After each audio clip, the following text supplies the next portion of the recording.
This is the Between Extraordinary Part 17, picking up after an extended, eventful night phase last time. The biggest thing is that the Coven is now in town, which I'll introduce them during the day phase properly. And I think before we get too deep into anything, I think it might be helpful for everyone if you just remind us, Sarah, kind of what the Coven's deal is, what we know about them so far. Tell us about the Coven. So there have been a lot of allusions to Victoria's isolated life at home. And at the end of the mask, and when we introduced the threat, we got the fair impression that it might be Victoria's aunts in the basement performing rituals on what looked to be some sort of Martian. Um, there is an implication that they also might be meeting with the Wolf King, which is fascinating. And for the most part, I have one or two masks that are going to give us more details on like what and how I got Involved with indoctrinated. them, yeah. Yeah. Those are good, important details, though. Family and a connection to the broader conspiracy, and maybe even to the Wolf King as well, which also may have a connection to the broader conspiracy in some way. The Wolf King certainly doesn't seem too scared of Jazad, which I thought was interesting last time. Um, so we haven't seen Jazad in a while either. Jazad's been really like on the back burner lately. Interesting, interesting. If I am led to believe correctly by Mike, you have a Janus Mass to resolve for Lady Florence. I do. If you're I think ready, go this for it. one, yeah. This one's going to be pretty straightforward in that the boy, last time we saw the boy, Lady Florence was taking a multi-limb baby away from London and to Wales. As this scene opens, we are in Wales. And up from a peat bog rises the boy, and we see a farmhouse in the distance. And as he approaches it, and he has this sort of Atlantean, like elaborate saber that he is, you can tell that he's prowling up, that he feels like he has found his prey. Um, there is a um, vaporization of light, like a twinkling, a column from the sky. Um, and suddenly standing before him is Jasad. Um, and Jasad looks at him and says, "Another one of Lady Florence's lovers, I see." And the boy disputes that and says, "No, but my city is a place that she loved and destroyed um, with her children, quote unquote children, and so now I must get revenge on her by slaying her true child." And Jasad looks at him, laughs, and says, "Go get the rest of the children, and we'll do this thing together, and we will not stop with the boy." Very interesting. Right now, you have two active threats, Figs Pigs, as well as the Wolf King. The Wolf King, you have seen a lot of stuff at his home, but you have not actually made any progress in terms of the questions. What makes the Wolf King most vulnerable, and what curse binds the beast to the legacy? Either of which, or both of which, are complexity 4, and both of which lead to different ways of resolving the threat. Figs Pigs, you have a question for each member of the family. Complexity 2, basically how to lure them out or draw them to you. And you've got a fair number of clues on that one right now, 6 so far. So You could start answering some of those questions whenever you're ready. And that just leads us to introducing the coven. So a little bit of time has passed since last time. The coven has arrived in London.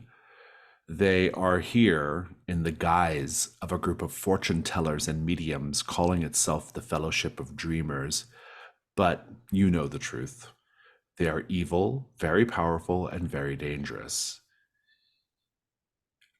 Ms. Balakwa, you know the only reason the coven would be in London is if they were close to finishing their grand ritual. What will this grand ritual do when complete, and why must Hargrave House put a stop to it?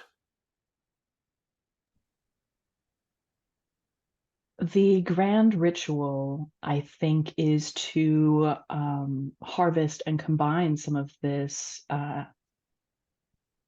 like extraordinary, otherworldly Martian sort of power that they can then draw upon themselves, and in fact, maybe even leave Earth.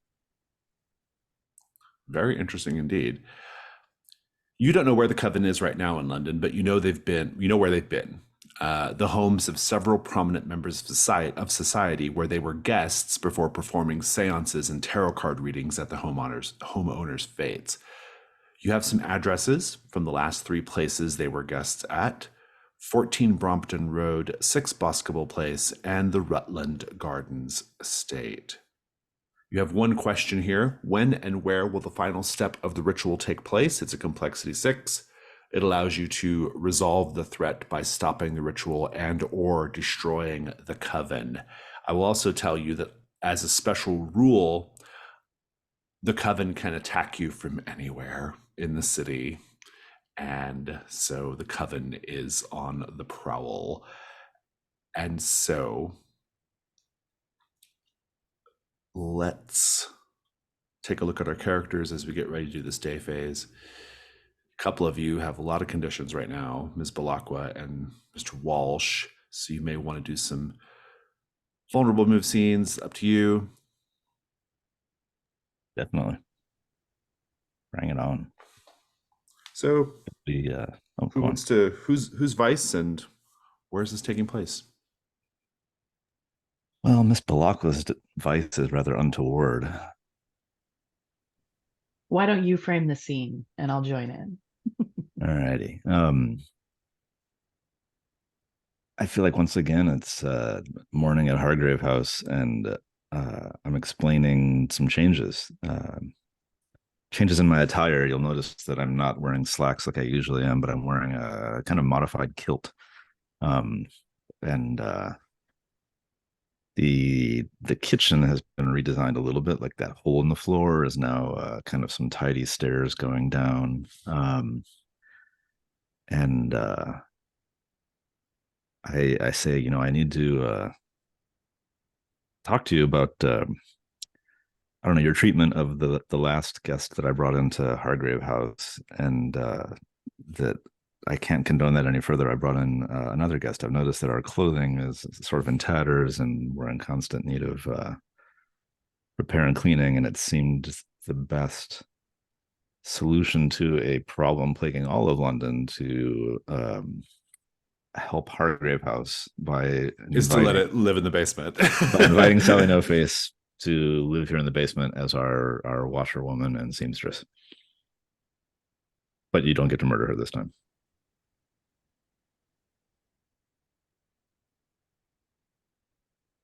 I think Victoria has spent the last couple of days very withdrawn. This is the first time that Jakob has even had a chance to talk to her, because she's either cloistered in her rooms or only going out at night and just kind of avoiding the house proper. And so she was in the middle of pouring a cup of tea, asked about the stairs, and this was the answer I got. And so just we'll sit there for a moment with the teacup suspended before her lips before she just says, I'm sorry, what?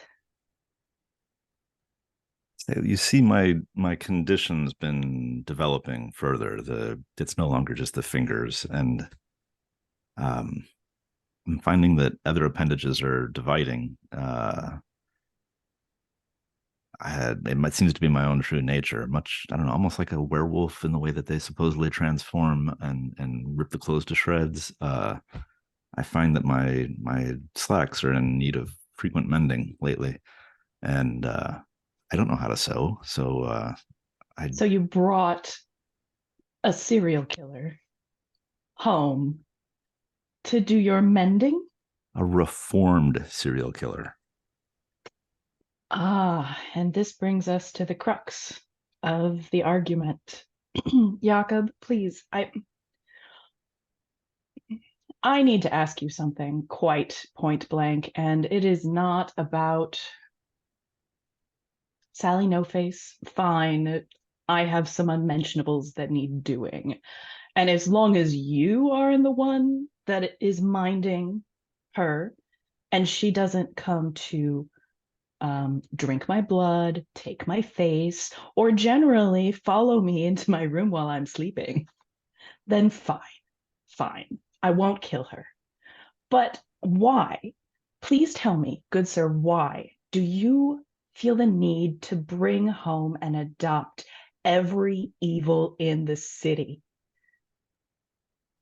Look at the fate of all the people sent to Newgate prison. There's no sense of reform there. They say there is, but people who go in there aren't getting on the job training. They're not having a chance to make a new life for themselves. And uh, Miss No Face has assured me that she will cease her murderous ways and and having a new task at hand, or well, an old task brought back to be new. She will be a washerwoman once again. I don't know if she'll ever resume the name Clara Yarborough. She might, but that'll be her own decision in her own time. So I really feel like she's turned over a new leaf, and it's better than just sending her to Newgate. At Newgate, she just continue her ways. All right. Jakob, I must be honest with you. A few nights prior, my family came to London. And the only reason I know that is because the evil that has permeated this city has crawled right under my skin, and I cannot shed the oncoming dread. And I think, in truth, I have been so frustrated with you for so many months because your perspective is completely, I won't say absurd, but I will say completely foreign to me. True, I was raised in Wales, and it's just, it's different than London there, but it's not that far away. It's not that foreign, really. But we do have different customs. Yes, but I think what you're perhaps sidestepping or being deliberately obsequious about is that you're obviously adopted. And while you may have some residual feelings about all of that, you seem to bring in every stray, when I know for a fact that family can be poisonous, damaging, and frankly, no good has ever come of it in my experience. Adopted, you say? It seems to have worked out well for me. My fingers like off apart a little bit. Uh, I that your family has just arrived in town. Arrived from where, may I ask?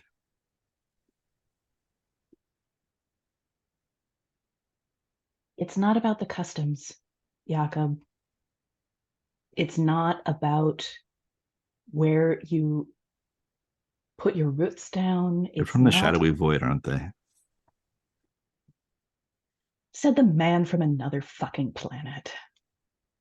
Honestly, we just have to learn at this point You and I must make amends and work together, because if I cannot have a conversation with you that doesn't end in a headache, we cannot, well, frankly, stop them.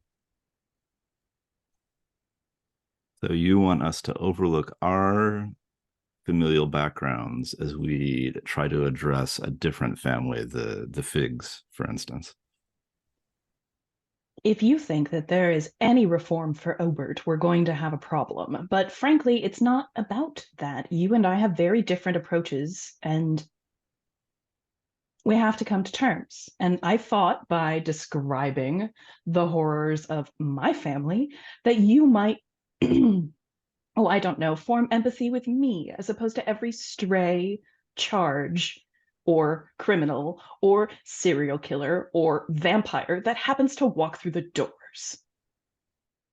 I feel like we should let this bickering continue on for like that's the rest of the scene. I day, feel and like, like, yeah. it's like as the adventure progresses, like a little more. The vulnerability was overwhelming. Do we think any conditions were cleared?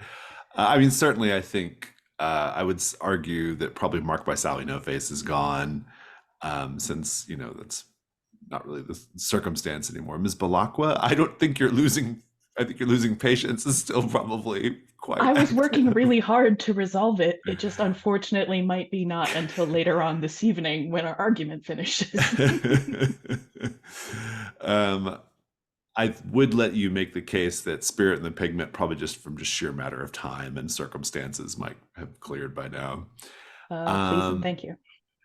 And Mr. Walsh, you get to decide whether you want to stumble on a clue or invite a question about your past. Ooh, Not that you even need to do that. You can talk about your past whenever you want, but that's true. Yeah. Let's stumble on a clue. you get to define it for whichever mystery you wish. All right, give me a second to look at them. I'll figure it out. Let's cut over to Mr. Constantine and Lady Florence. What would you like to do today, Mr. Constantine? He'll definitely be investigating the Wolf King.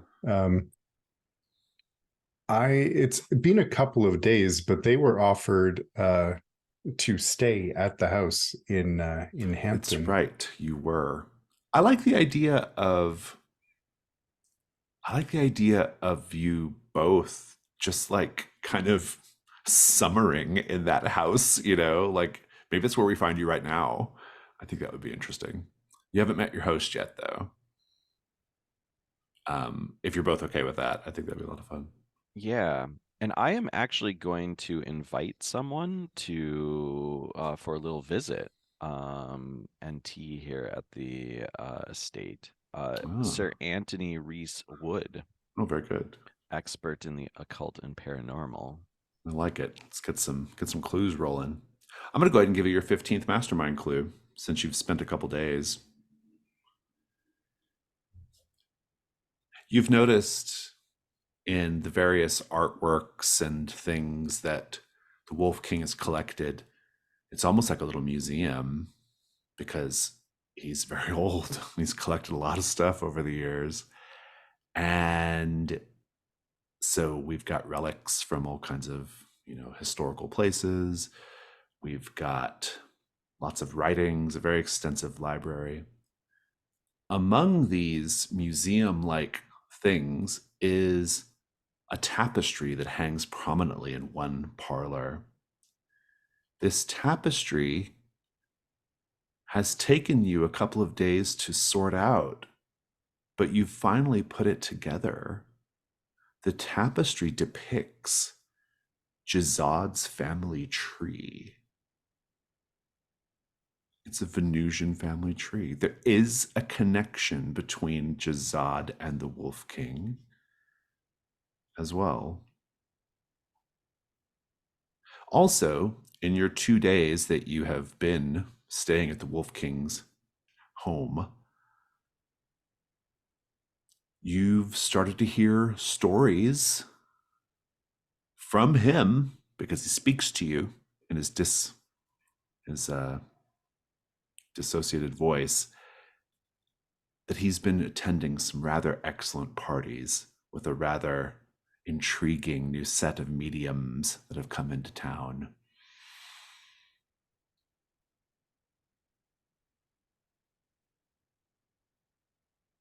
I'm curious, now that you've got the lay of the place, Mr. Constantine, what are you doing?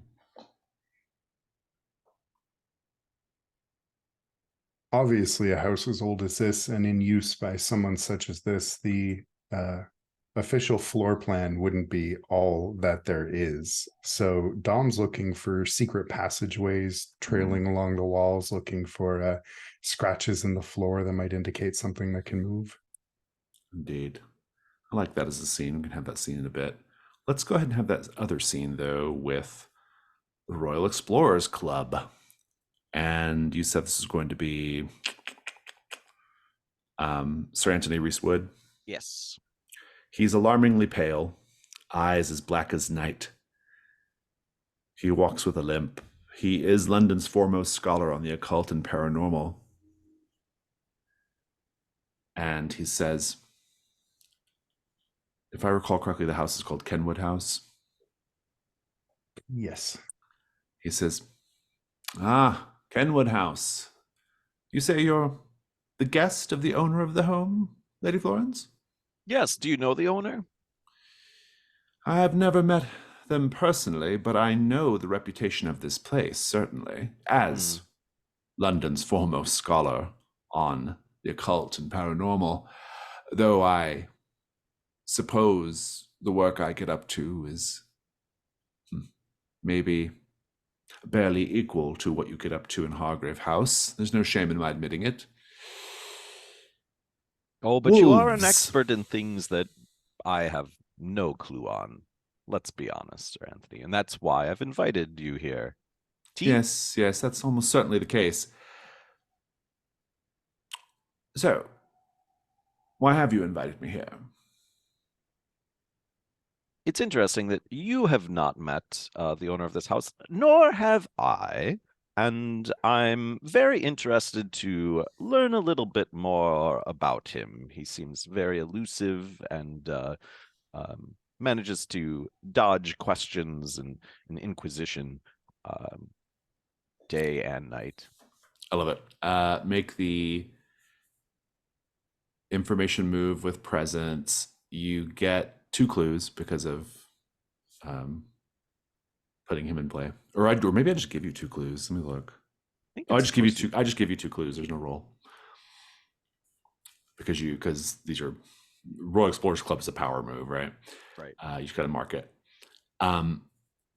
He says, "Well, of course I have heard lurid tales.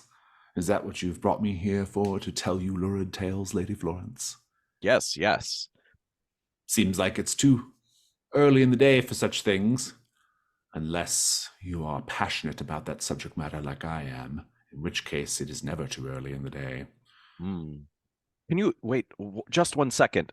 Sure. Ditchy. Sluggy boy. Who are these This people? may be information that will aid our competition, if you will. You may want to come and make sure that I get no advantage over you for our sport. What's going on? I have no idea who you're referring to. Shortage Slugger is here. Oh, very good. Yes. Sorry, I wasn't putting that together. He doesn't respond. Oh, come on. I guess I'll have an advantage.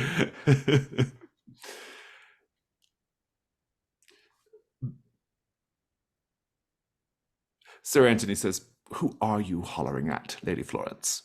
Oh, we have all types of hangers on, and this one I've engaged in a little friendly wager over the fate of the residents of this house, really.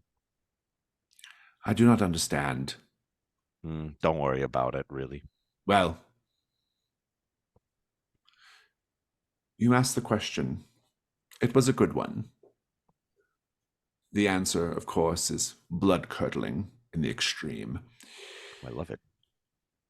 But it is well known that this house, Kenwood House, about a century ago at this point, I'd say, was a location where a group of rebel Catholic priests hid out. They were heretics. They were, let's just say, they had very interesting thoughts about the nature of heaven and hell. And rather famously, they were confronted. They were confronted by, well, some say assassins, some say enforcers from Rome. It's really a little unclear. The details are vague and hazy, as such things tend to be when it comes to history. But rather than be taken alive, they set themselves on fire. If they were going to be accused of being witches, then they were going to go out like witches. And that's just one strange historical incident here at Kenwood House. There's more, of course. Does your host have libations, spirits of some sort? I believe so. I have a hard time rummage it believing around a you've stayed bit. here for a couple of days and you haven't had a drink. Lady Florence. Here. I open up the bar cabinet. Very good, very good. Yes, priests setting themselves on fire, heretical priests. Very interesting. Another thing, well, there was a family. I don't know if you know them, the Constantines. Any familiarity? Oh, I think that I know the name. Yes, well, the Constantines, this was quite a long time ago. The Constantines were actually, and he kind of smiles, and he says, what I'm going to tell you is very, very fringe sort of information. I hope you're prepared for it. I know that certain ideas are looked down upon in certain circles. I'm leaning in and I'm like, oh no, I don't know if I'm ready for this. Let me just hold my breath. And he does his fingers like this. And we'll cut over to Mr. Constantine for a bit. So Dom, you've been searching around looking for secret places. I think that's very good.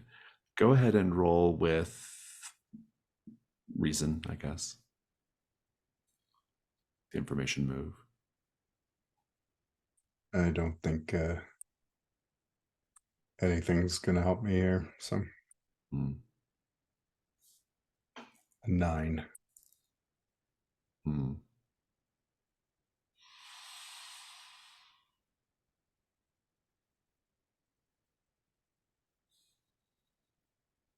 You find paintings, even some photographs. They would be a rare thing, but you find a couple. Members of your family posed with wolves. Artfully arranged, affectionate. It's a clue. Well, the Constantines, they are a family that was said to have been afflicted with a terrible curse. A curse that caused their blood to, well, be impure. A curse that caused them to behave strangely on moonlit nights, much like the night we had several nights ago. And that the Constantines were so distraught about this that they sought refuge here in this house for a time with a man who I'm sure is long gone by now, a man who claimed to be able to alleviate their curse. Of course, I don't know exactly what happened after that, but they were a rather prominent family, and their behavior was quite strange. It was noted, on moonlit nights especially, their behavior strange. They sought refuge here. This would have been decades and decades ago now. And I don't know what happened. I'm very curious to find out what happened to the Constantines. Perhaps if we snoop around, we can find out. Oh, yes, well, you said you haven't met the owner of the home yet? Not yet. Probably summering on the continent. You know how these vacant landlords are. It's a shame, really. And he continues walking, drinking his drink. I think I kind of want to sidle up to him, though, and we can cut after this. I'd say, like, we've had quite a few witches at Hargrave House over the years, but I am very curious about how we might tame one of these wolves. One of what wolves, Lady Florence? No? She points to, there's like wolf stuff everywhere. There right? is, yeah, but like, this is just art. There are no wolves. Are there wolves? Yeah, I think she probably realizes that like she's given more information than she necessarily wants to, but it's just like, I mean, there is an obsession with wolves here, is there not? You are a master of the occult and the paranormal. No, you keep flattering me in that way, and yet I find myself completely disarmed by it and unable entirely to refute. This is a house of mysteries, yes, it's true. And I welcome an opportunity to continue exploring it. Now, Well, witches, let you us say? Mhm. Witches, wolves, what is this all? What do you want about, Lady Florence? What's really going on here? Oh, Sir Anthony, London is a marvelous place, is it not? Yes, well, in a city that is now beset by Venusians, anything is possible, I suppose. The worst, those Venusians, though, aren't they? Well, I have to say, the arrival of the Venusians answers so many questions that we've pondered as a people, questions that we've pondered for centuries. Their arrival answered those questions overnight. And while that in itself is quite fascinating, I do regret having the mystery utterly drained. Don't you? You obviously didn't read my book about Venus, did you? Oh, I meant to. Sent it to you, Sir Anthony. I meant to, with of course. With a bow tied upon it. And it really takes that foul man coming here for you to take any interest. He says, I, of course, gifted several copies to friends. You're one of those that prefers the pictures rather than the words, eh? He continues on with his casual exploration of the house. Dom, what do you do when you see this strange revelation? I think he's going to gather all of it up as much as he can and carry it to the closest fireplace, except for one, the smallest painting or photo. He's going to cut from its frame with his knife, fold it up, and stick it in his pocket. You hear the Wolf King. He speaks to you. He says, I was wondering when you were going to stumble on those. have been waiting. In fact, overlooking the fact that you have eaten quite a lot of the stores in my larder during your stay, I am only slightly put off by the fact that you've been enjoying my hospitality, despite the fact you intend to destroy me the first chance you get. I've endured all these indignities so that you could discover the truth. Well, don't worry, the indignities shan't stop now. Your family came to me on bent knee, hands clasped together, looking for my help. And now, a whole long line of them want to destroy me. What happened in the interim, we wonder? Well, at least toward the end, you killed my parents and my sister. Threatened me numerous times and proceeded to try and do whatever it is you're trying to do. They put up a terrific fight for what it's worth. Of course they did. And of course they were no match, but it was an admirable effort, to be sure.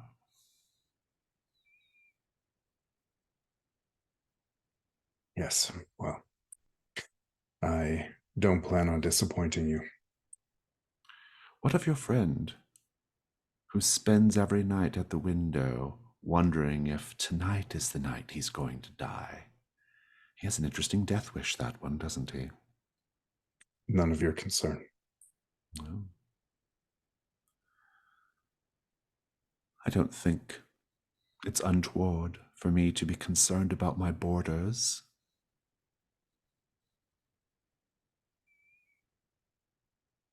We won't stay long.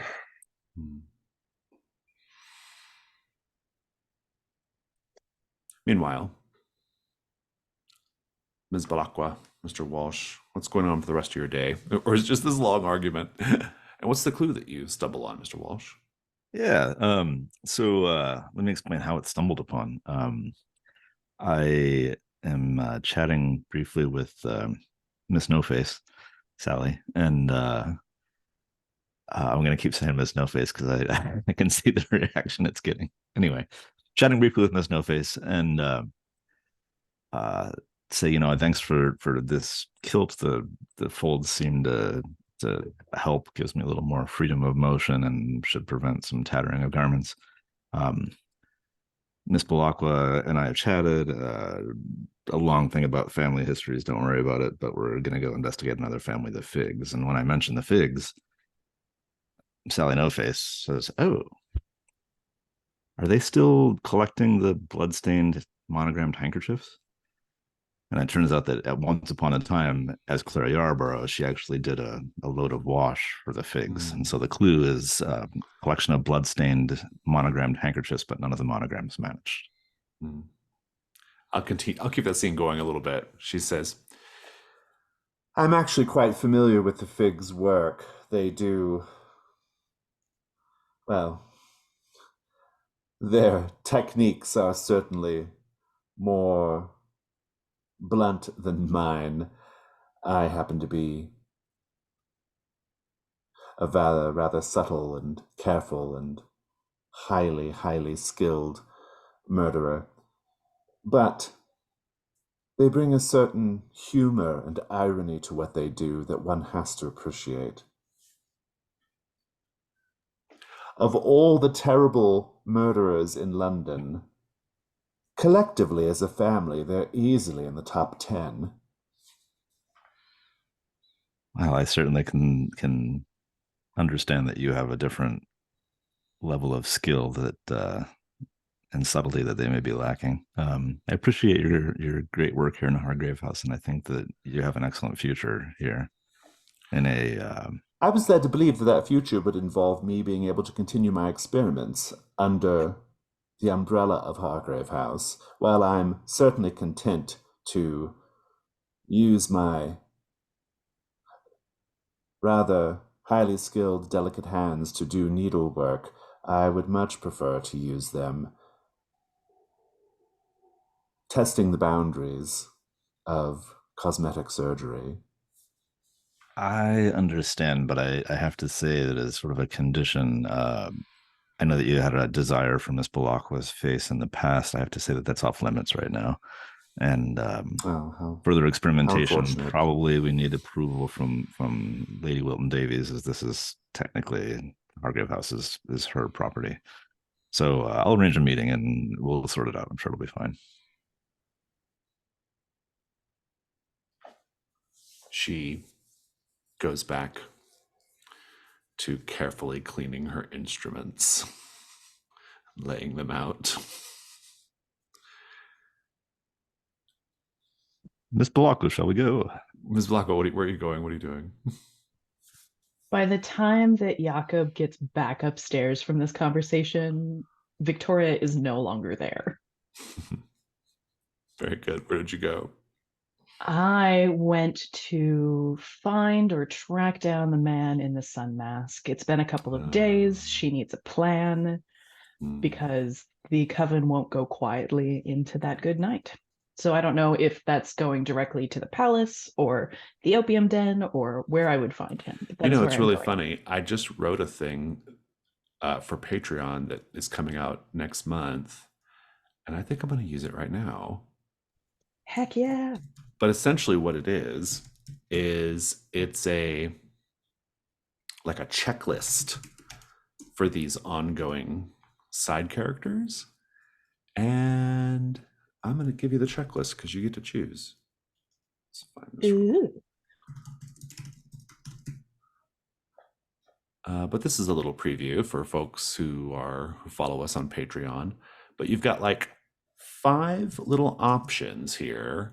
And once you've marked 3 of them, you get to have a special night phase. Now, this campaign may not go long enough to do it, but nevertheless, your 5 options there of places you can find the man in the sun mask, if you want to pick one.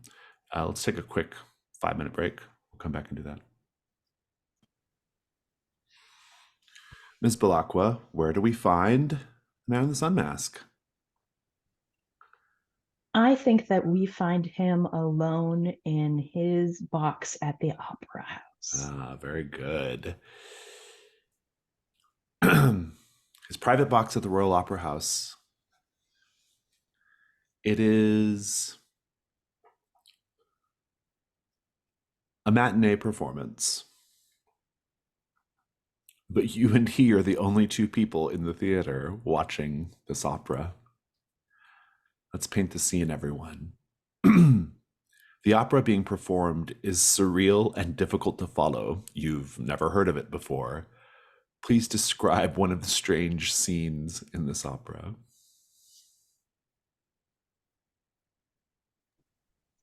I'll start. The opening and all the set pieces are set as if this opera takes place in outer space. We see a black curtain with holes punched through it to emulate stars. And there is a lone soprano on stage singing discordantly and not necessarily in a language that I understand. And as she's kind of like, the song begins to swell and the orchestra music kicks in, we see another actor or a performer step out from behind her. She looks exactly like her, singing in a different disharmony. And as she reaches the end of the stage and the end of her song, she just falls over. And that repeats a couple of times until the opera seems to be this woman singing, and at the end of someone's song, they just collapse on the stage. What other strange scenes are going on in this opera? So like half of the cast are Irish wolfhounds, and as the human opera singers are singing their like full like throaty like notes, the dogs howl as well. And so there's just a lot of like howling as these dogs are just kind of like wandering around the stage as the opera is going on. I think it's unclear whether this is actually part of the opera, but there is someone running around with a bucket and a scoop to clean up after the dogs. But the scrape of the scoop against the floor is perfectly timed to go with the music. Oh, man. And there's a scene on the dark side of the moon. The way it's portrayed here, it looks as though the actors are walking on the ceiling, inverted. It's probably just one of those Pepper's ghost techniques with the reflective glass, and the actors are in a little dark substage, but it's a little hard to tell. And one of the actors turns to the other and says, "It's awfully quiet here on the dark side of the moon." The other one says, "There's nothing to howl at." Oh.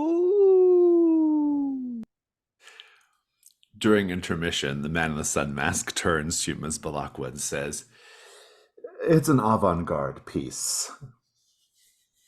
Quite. So, I have not heard from you in some time, Miss Balakwa, though I'm certainly delighted to have your acquaintance now.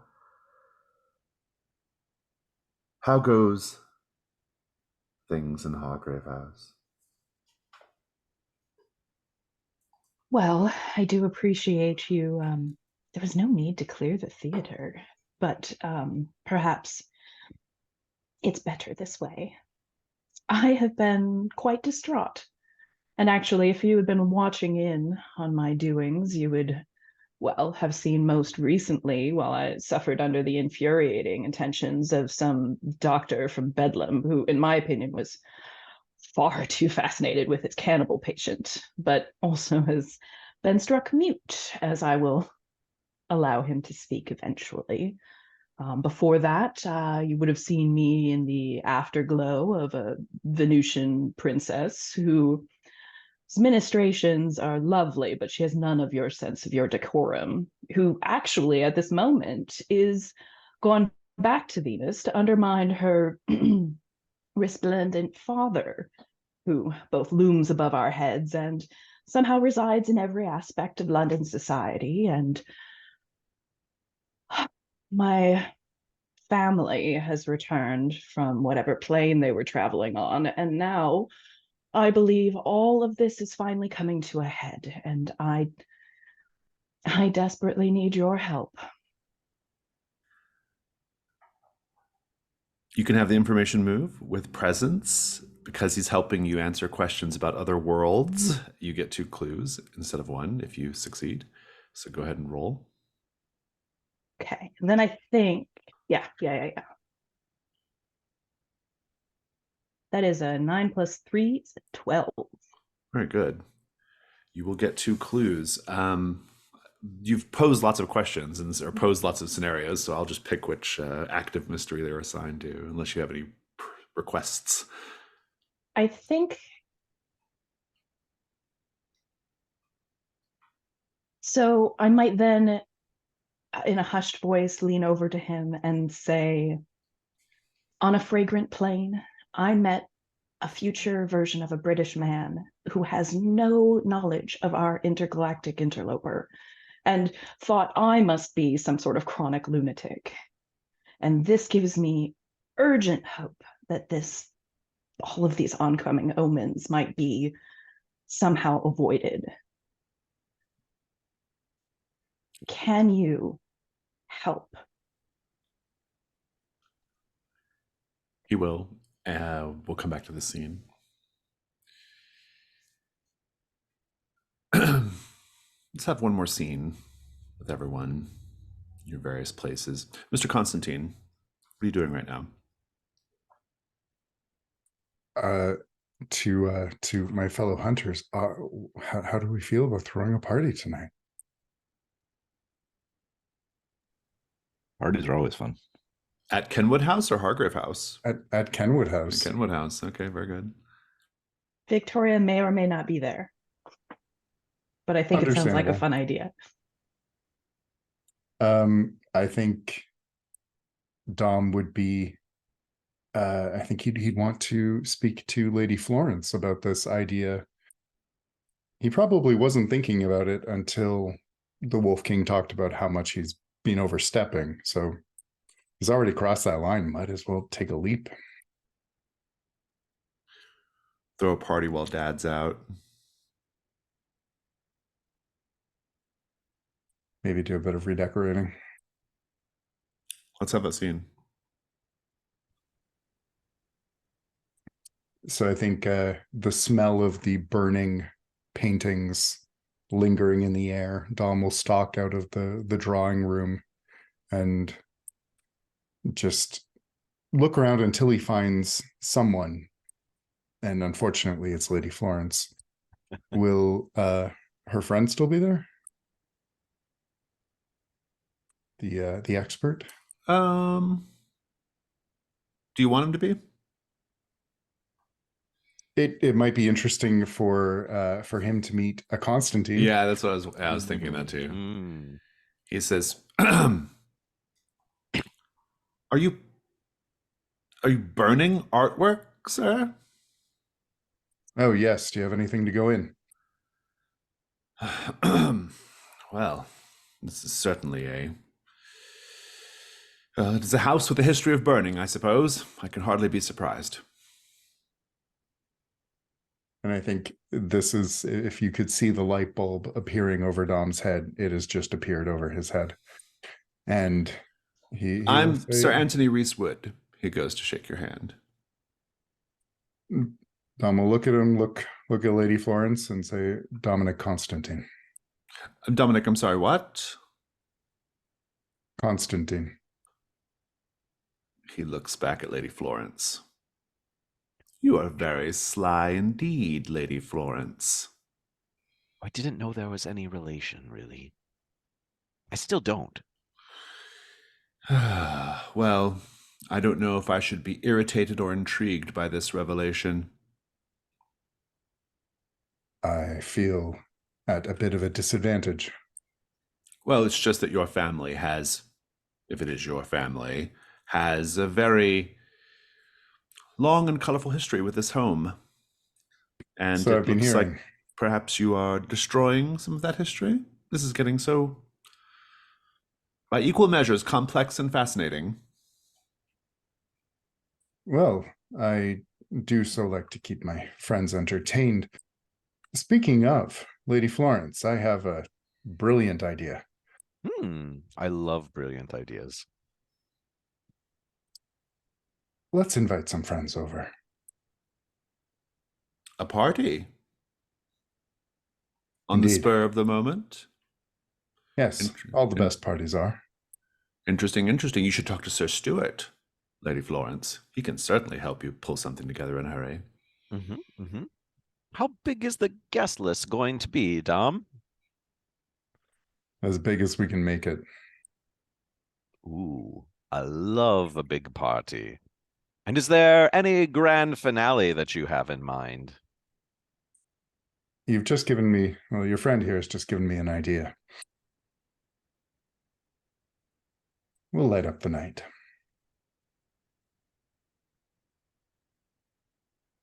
Well, What do whatever say? you do,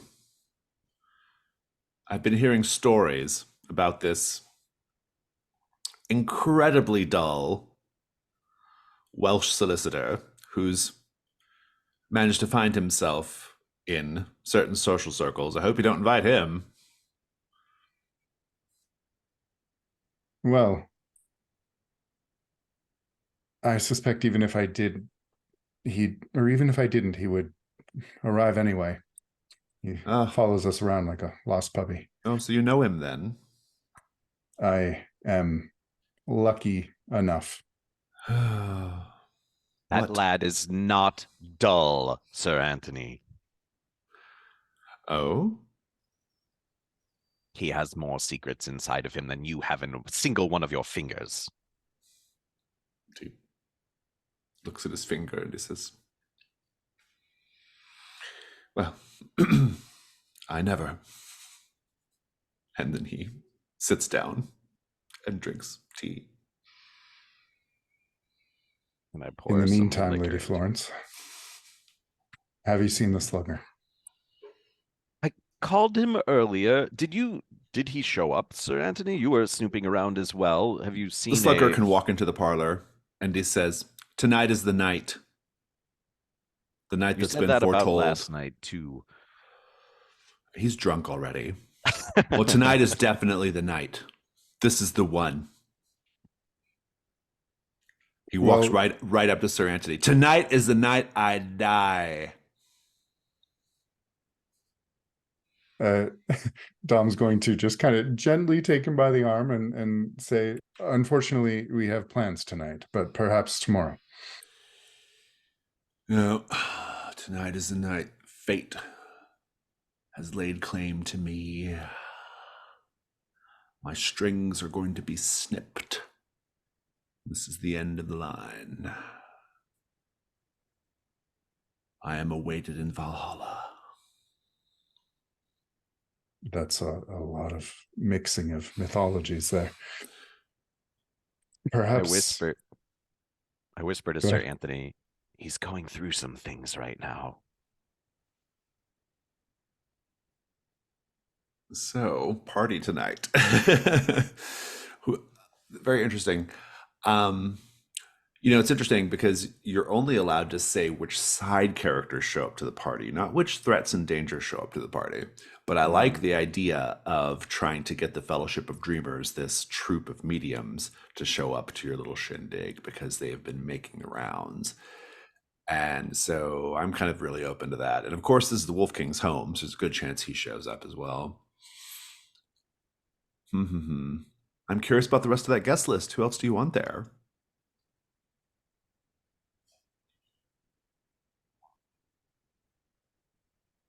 we could have an open invitation to the figs. Just get all the bad people in one big room.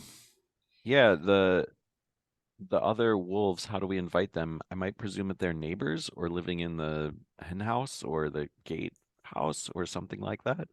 Who knows? Who can say? We're throwing invitations everywhere. This is gonna be a Spreading the wild word. ball. Do you want Tunara here? I mean, you give Sir Stuart the word, and he's going to get the word out. He will Yeah. get the people there. This is his gig. I feel like there's the equivalent of us getting into that escape pod and just like leafleting. it's very much that vibe right now. Sir Stuart can make it happen. That's his whole deal, is creating buzz. The buzz might have already reached the man in the sun mask. He might even mention it. Ooh. There's a party in what's the neighborhood again? I can't remember. Hampstead. Yep. Yeah. Let's go to Jakob for now, though. Mr. Walsh, what are you up to right now? Well, I was planning on assisting Miss Balakwa with her investigation into the Figs Pigs, but she seems to have left. So on my own, I think I might go to Bethlehem Hospital and check in on the care of Mr. Fig and see if they're working on any sort of reforms there. Do a patient transfer to Hargrave House, to Hargrave House basement. Okay, yeah. Bedlam sounds good. Have you met Dr. Walters yet? I have not. You have. Only Ms. Balakwa's met Dr. Walters. When you go there, well, maybe it's not so easy as all that.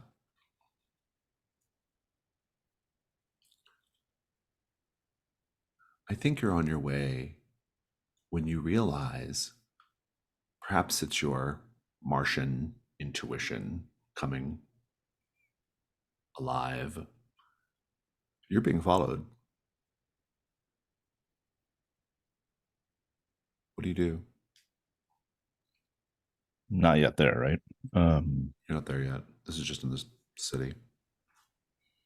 Well, if I've learned one or two things from the street urchins of London, it's how to mug somebody in an alleyway. I will look for a suitable alley and sort of sidestep myself into it and hide in an alcove with the plan of at least watching and getting an identification on who this person is.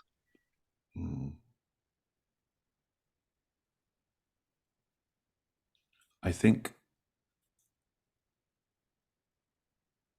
you see a young man, grimy. His clothes are in decent shape, but he seems as if maybe he hasn't had a bath in a bit. And he's looking left and right in this alley for you. And then he gets on all fours and starts sniffing the ground.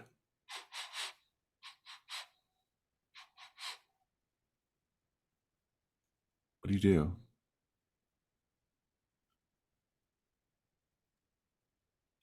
I'm gonna watch for a moment to see if this actually works. Like, does he actually have a beyond the normal human sense of smell? Is he able to find me?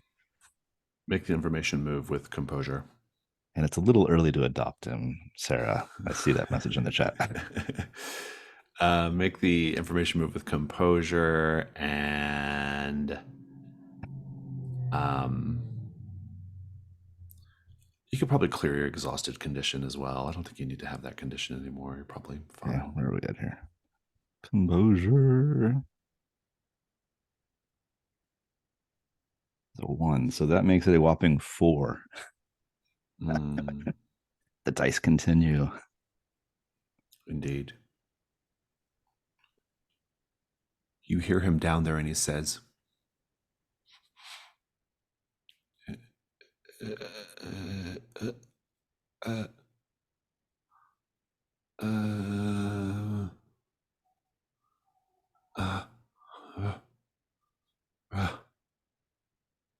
run. You have to run. And he scampers off. And then you hear from behind you metal on cobblestones. It seems that this fellow was trying to warn you. You hear footsteps. You hear a low, menacing chuckle. What do you do? Well, I think I'm gonna turn prepared to fight. Things have gotten a little, I don't know. I'm a little more in control of my physique, and let's find out who this new threat is.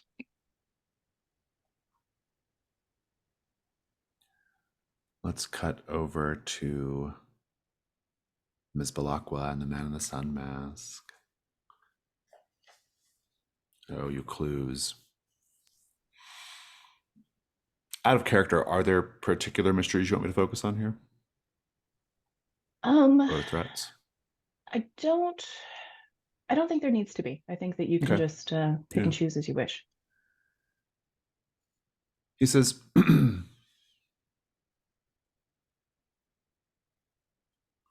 I can understand why you would come to me now, Miss Balakwa. I sensed the change several nights ago in the city. A change that you no doubt felt because of your connection to it. I understand. Your family are on our shores, so to speak. They have ill intent, but you already know that.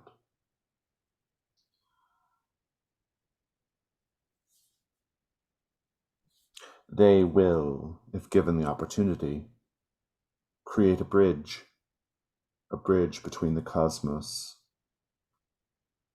But they will not use that bridge for the enlightenment of our species, but rather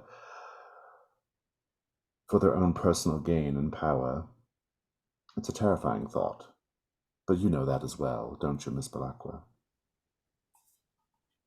My childhood was full of terrors. And you see her shoulders and body just kind of slump into the seats. I have seen things. I shall tell you what I have seen. The first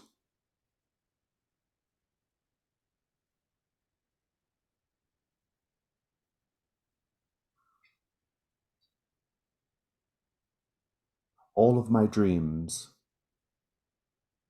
have been dominated by the color blue.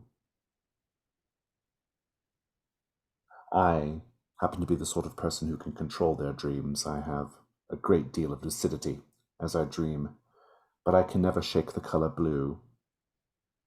I've spoken to others in and around the city since the arrival of your family.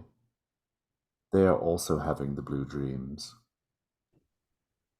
And she whispers under her breath, as am I. The color has further significance.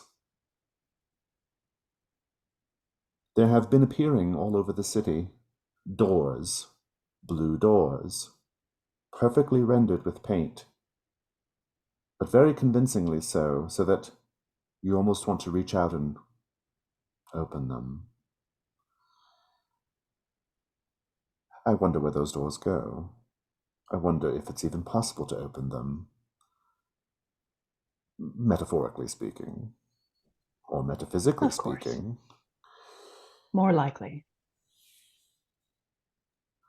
The color blue, blue doors.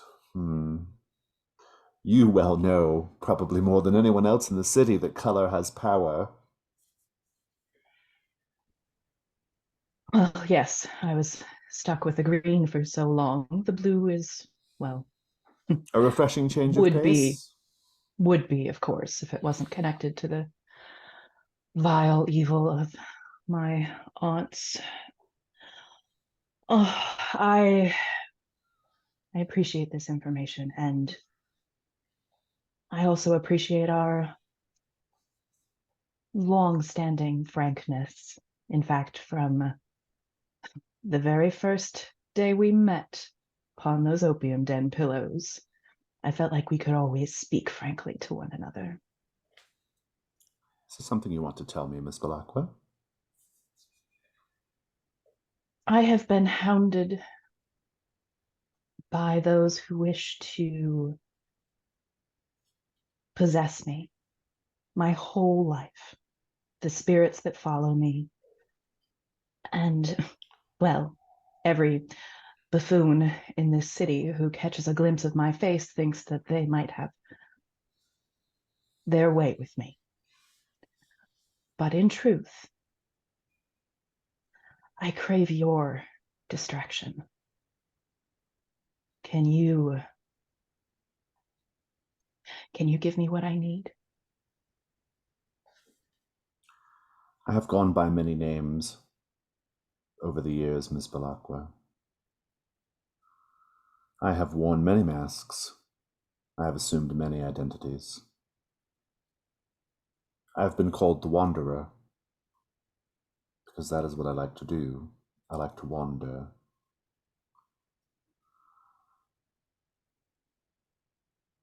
I hope you wouldn't think it too forward or crass if I say that I would like to wander with you.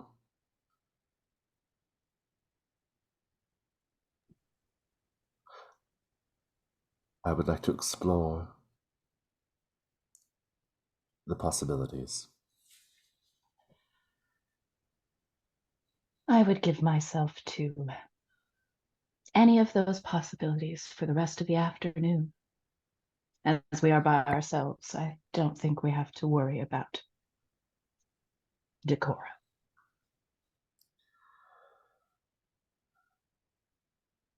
How do you feel about keeping your eyes closed?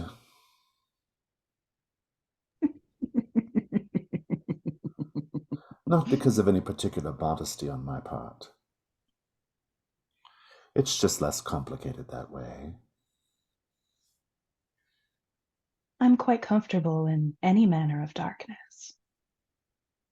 And she'll close her eyes. And he'll remove his mask.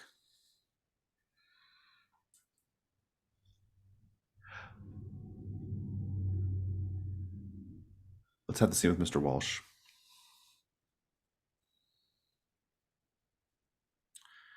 You remember the description from the last hunter to encounter him. It's Obert Fig. He's wearing his butcher's apron. He's long and tall and gangly. And his blade is as long as your leg and as wide as your hand. His smile is oily and a little too wide. And he says,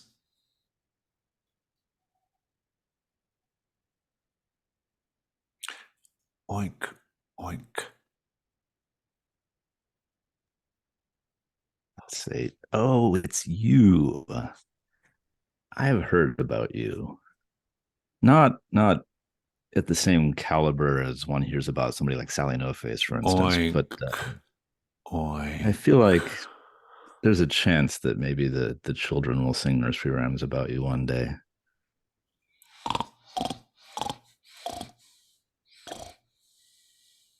"I've heard that you seek pigs for your pie, but I'm afraid, Obert, I am no earthly pig.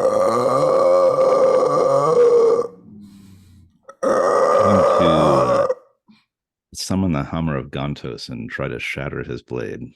Very good. Let's take a look at your move here. The hammer of Gontos, which can sunder any object. Yeah, I like it. Day move. What do you afraid is going to happen if you fail?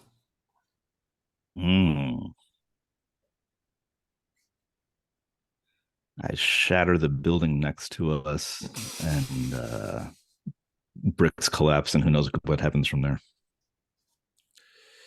He raises the blade and begins swinging. Roll All with right. vitality, I think. All right. That is a 7. 7. It's going to work, but I think the force of it is going to send you flying back. And I'm going to give you concussed. Go ahead and describe the scene, though. That's fair.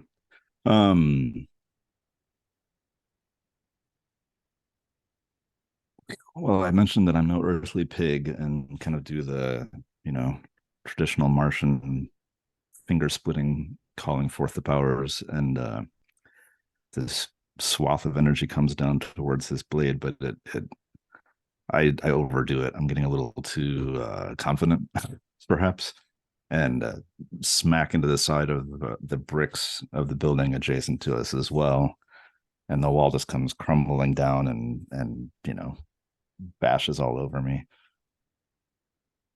Probably gives him a good chance to escape. He escapes, yeah, with just the handle of his blade intact. Let's go to the dusk phase. Do we have any moves that resolve in the dusk phase? Apart from the fact that we know you're going to be doing Sir Stewart. Oh, we're going to be doing more than that. Someone's doing Sir Stewart, but also there's a party as well. Fantastic. Okay, great. Let's keep going here then. Actually, I don't think we'll do Hargrave House tonight because everyone's heading over to Kenwood House. So instead, I'm going to pose a question about Kenwood House.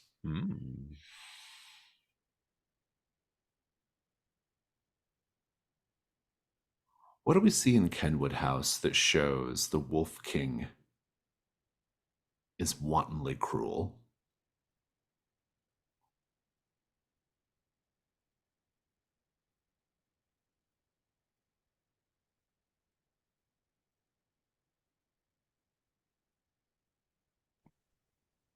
I think the property at large is littered with all kinds of animal traps. And as you kind of stroll through the gardens, you'll run across, a bisected tree squirrel, or, just like littered with animals that he mercilessly kills as they come onto his property. There are these like shackles in very like odd places, like along the rail of the stairway and next to a bookcase, like never next to a comfortable chair or that type of thing, where he apparently locks people in uncomfortable positions, if nothing else.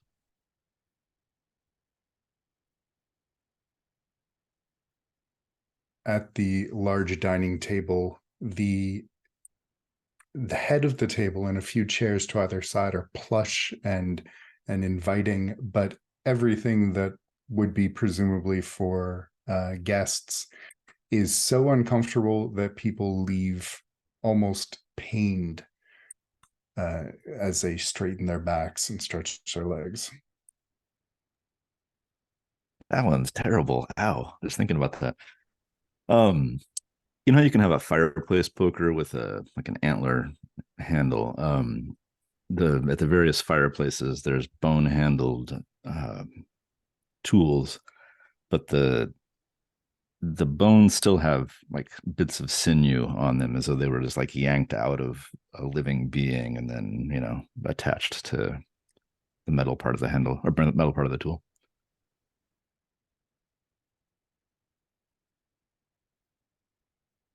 Fantastic. So, taking a look at our phase here, do we have any Janus Mass that needs to be done? Okay, so then who's going to the party? Lady think Florence definitely is. I'm going to run with the idea that perhaps after an interlude, the man in the sun mask does mention. Yeah, he's like, And by the we way, might- there's a party in Hampstead if you want to go. Let's just keep this going. And, Yeah. and so Creepy we'll old house. probably make our way there. 3,000-year-old werewolf, whatever. I think on my part, I don't know. I've sort of seen no sight of the other people from Hargrave House for some time, aside from this morning with a little confrontation with Miss Belacqua. But I feel like I return back there and find some little handwritten note that says, party tonight, make it if you can, and call up a cab and make my way there. Not quite sure what I'm arriving to, but don't want to be left out anymore. Very good. So I have just gotten a message which is going to force me to end our session earlier than I would like. Something I have to attend to. Not this instant, but I think that this should be another extended night phase because of we're kind of getting the gang together and we're having this big party and everything. And so I think I want to do that next week. But I think for the rest of today, now that we have 15 mastermind clues, I think we should talk about Jizad and Jizad's plan. This is my job as the keeper to figure out what Jizad's ultimate plan is. But I think it's fun to open it up in an out-of-character way to the table because this is such a complex campaign with so many storylines and threads and histories and things going on. If we take a look at the Jizad mastermind sheet, I have to figure out essentially what his plan is. Indeed, what is his ultimate scheme for bringing down the crown, and maybe why he wants to bring down the crown. And we can interpret bring down the crown more broadly to mean some grander conquest, or maybe it's something that's not grand at all. Maybe this is just some petty bullshit on Jazad's part for him. Who knows? But we have so much going on between the Coven and the Wolf King and Jazad and the Atlanteans and the Martians. There's so much going on, and I'm curious to get the table's thoughts on what we think Jazad's trying to do here, or is going to try to do. We know he's ingratiated himself in the sort of bureaucracy of London, and he has his hands on a lot of levers in addition to his gigantic ship floating over the city. If I remember right, a while back we tossed out the idea that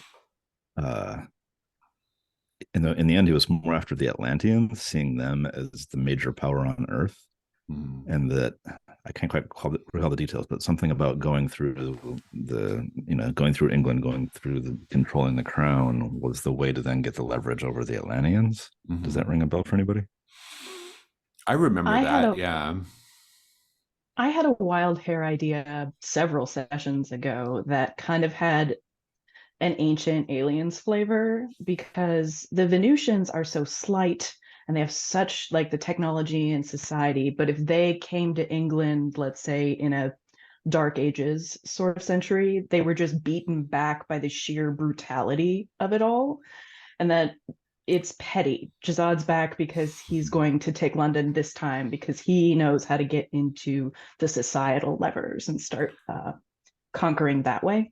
That's really interesting. The witches and werewolves beat back the Venusian invasion, and Jazad's here to finally. It's actually a really interesting thing to think about, because even though, like, especially in the between, but also like just sort of like as a there's a trope of like this sort of like kind of effete upper crust British person, but actually historically, as recent as like the First World War, especially, the British were like notoriously ferocious in combat, right? Like they're considered like the most, like during World War I, they were considered the most fearsome combatants on the field, right?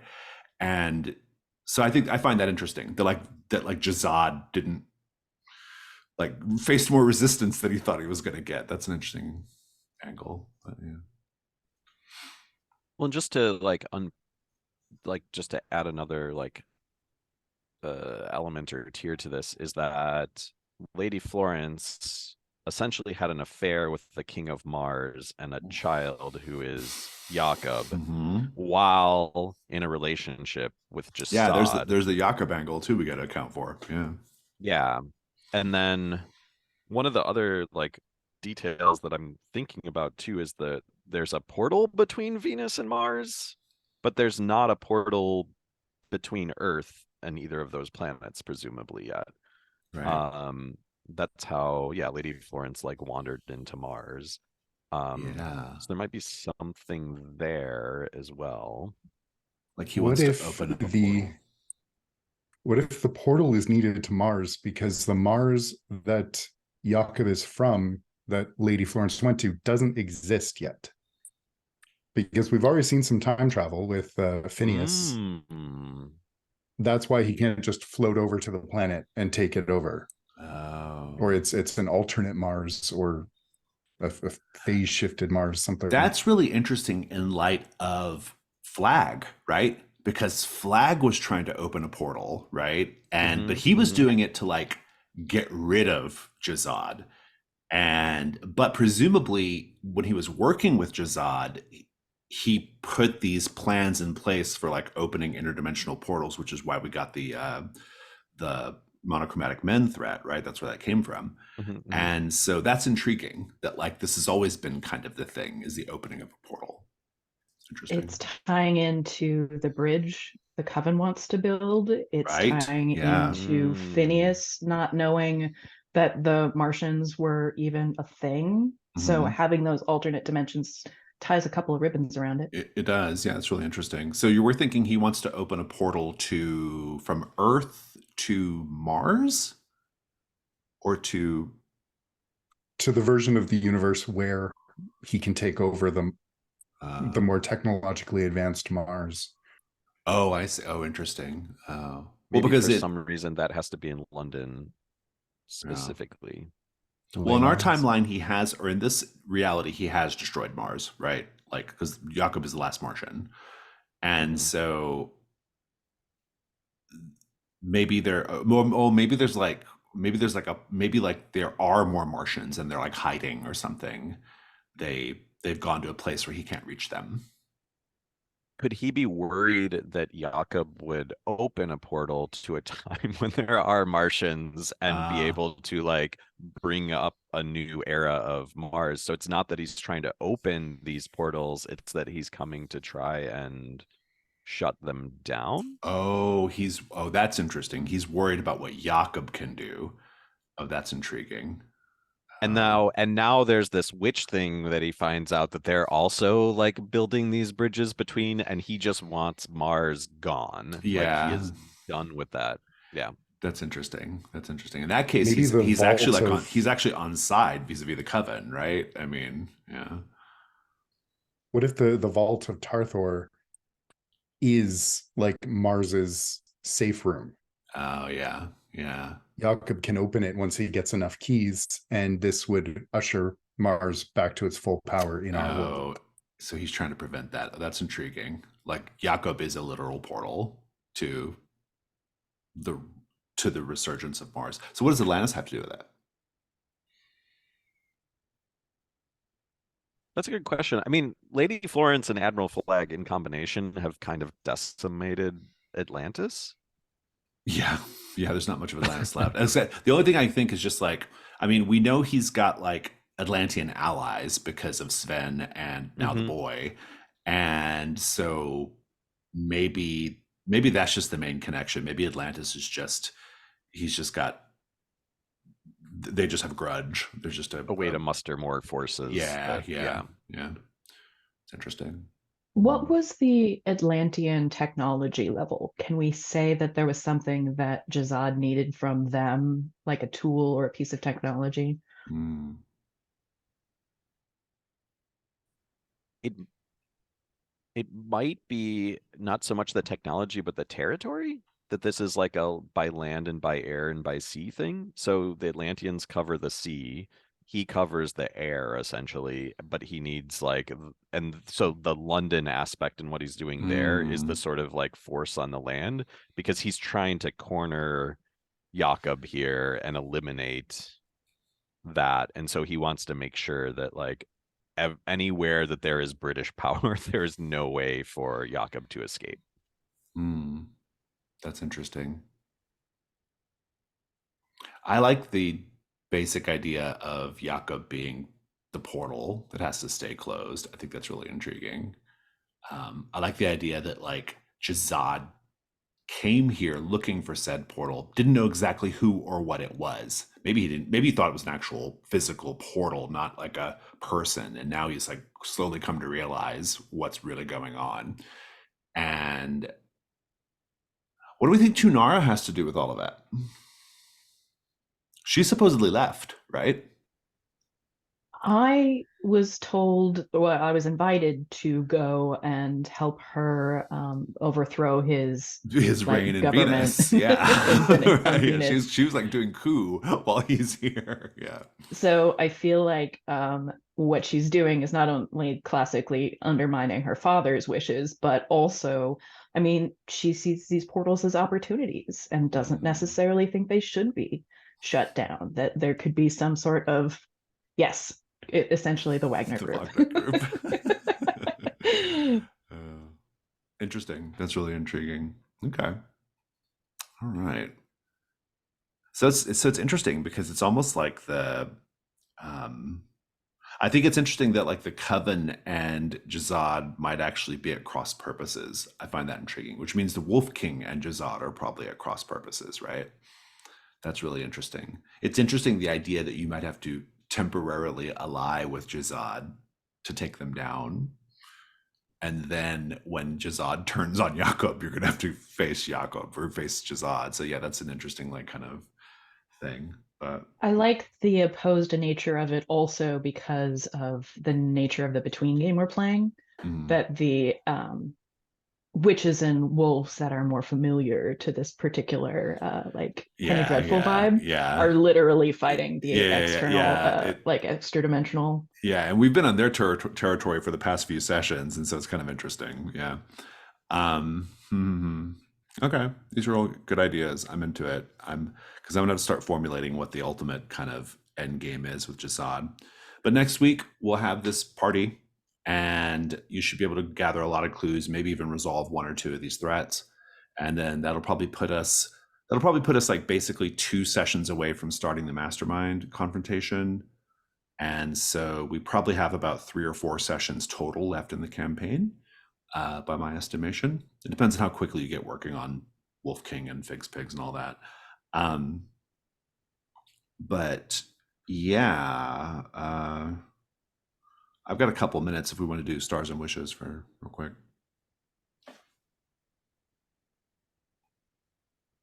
And for what it's worth, Jason, there's going to be multiple explorers involved in. Oh, you're gonna get the REC. It's gonna be a power play on the REC. Very good. Yeah, the REC is it's a very powerful move, right? Like you just start marking boxes and like stuff starts happening, you know. So yeah.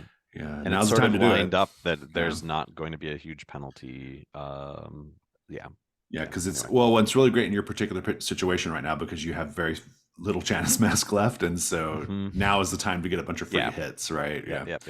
So love it. Stars and Wishes. Who wants to go? I'll start. The first Miss No Face really fucking tickled me. That was just the respect and all of that. That whole vulnerable scene with Jakob was really great. Vulnerable. Yeah. I mean, we talked about things. Oh no, it was a flavor of vulnerability. I'll give you that. Yeah. I love the passive aggressive pejorative slugger nicknames every single time that Lady de Florence does it. It was heavy today, but it makes me giggle, like slug, slugger, sluggy, all that. I like that the Wolf King has the ability to like see and hear all of what Dom is doing in this house, because he's like, oh, I see that you're looking at this painting right now. I can't wait to reveal the Wolf King physically. So I have like and big excellent ideas. Yeah. Let's see. Sally No Face fangirling over the figs was really hilarious. That whole like top 10 murderers in London right now. I liked the melodic poop scooping in the opera. That was really excellent. I just love this campaign. I've got too many to even continue listing. So just more of this, please, and always. I love the I have a star for the it was like surprisingly funny session in a lot of ways. There was like, I think it's always really funny when you get like the REC members are always really funny. For some reason I play them that way. I don't know why, but I always want to.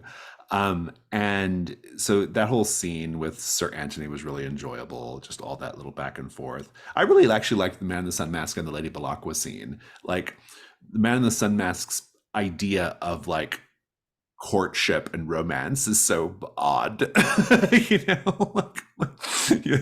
It's so like weird, and it's like weirdly formal, and like and not quite it's not really like sexy. It's like it's something, but I don't know, I feel like it works with the two of them. So it was a fun scene. And yeah, I'm liking this sort of like, I like where these clues are going with the Wolf King and the Constantines. I have some thoughts on what I think is happening there, but of course it's obviously up to you all to really decide. But I wish, that's one of my wishes, is to find out what happened in the interim to where they went to him for help and then they decided to kill him. Like something happened like in the interim, like he became target number one, and like, so I want to know like what that is, and I think that'll be a lot of fun. And yeah, the Jakob and Sally scene was really, really terrific. Yeah, there's a lot of good stuff today, and I'm excited about this party, and I'm excited as we're kind of heading into the final confrontation with Jasad. It's been a really, really epic campaign.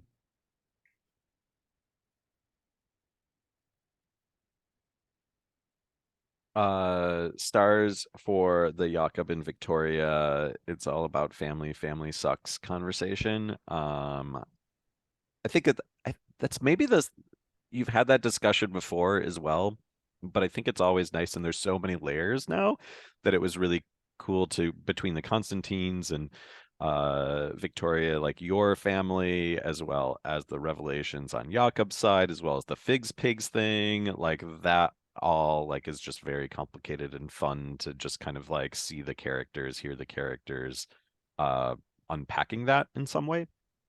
And then yeah, like all of the stuff at Kenmore House feels spooky and not quite sure what to make of it. But and then we've got the like the slugger thing of just this sort of like time bomb effectively just waiting to go off, and like his descent into whatever state he's in has been interesting to watch. His drunken existential crisis ongoing.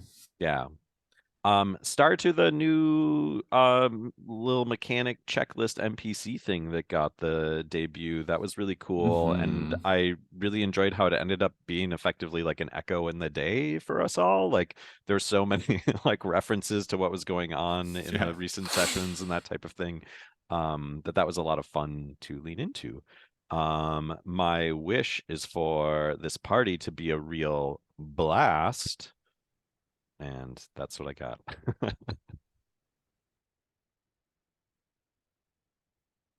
This was a great session. I really enjoy seeing Jakob's growth from kind of mild-mannered lawyer to like, you just attacked Obert Fig.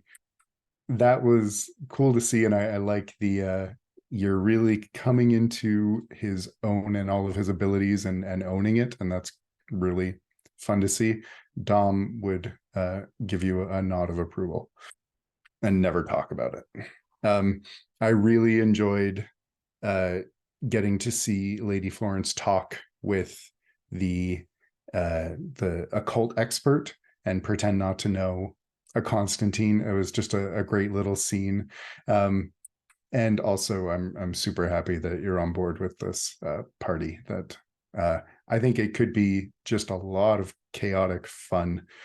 The scene with Victoria and the man in the sun mask was just so good. That the end with Victoria closing her eyes and then he takes off his, so good.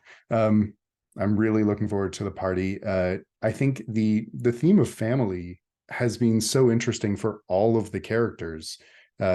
Dom's here because of his family. Jakob is finding his new family. Lady Florence. It's all just woven in really.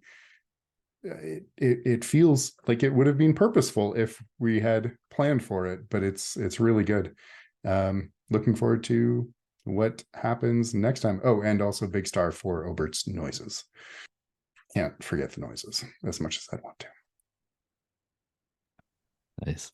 I'm repeating a couple of things at this point, but I loved Lady Florence's sort of dismissive, you didn't read my book about Venus, I sent it to you.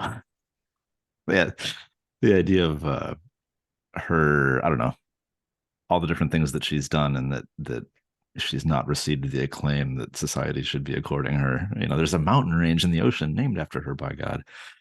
I love this in the ocean. It's like a recurring joke, and it's very funny. And it's one of the things I miss about Flag is the mountain in the ocean jabs. But yeah.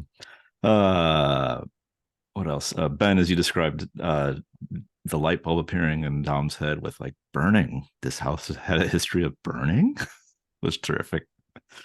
What else? Yeah, Sarah's scene with the man in the sun mask was just sweltering. That was really amazing.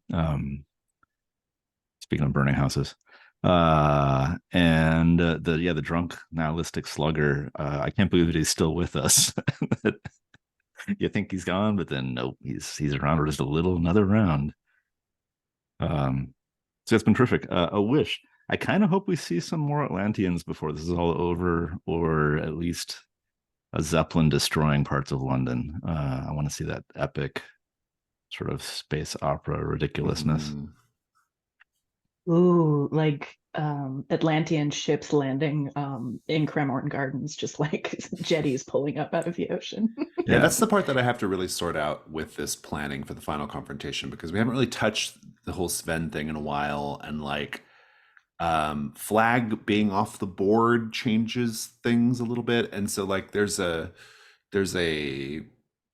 I really want to figure out what the Atlantean connection is. It might be as simple as just like, you know, as what we said, but maybe there's something more. I don't know. But yeah.